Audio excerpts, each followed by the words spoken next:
যাদের যাদের মন ভেঙেছে তাদের জন্য একটা কথা বলতে চাই যে এই তালাটাও ভালো, এই চাবিটাও ভালো, শুধু এই তালাটা এই চাবির জন্য নয়।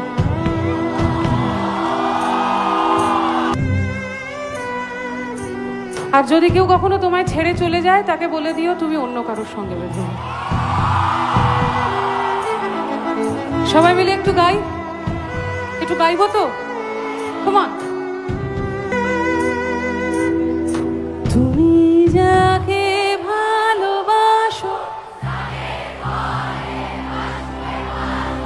তার জীবনে ঝড়, তোমার কথার শব্দ দূষণ আমার দরজায় খিল দিয়েছি তুমি।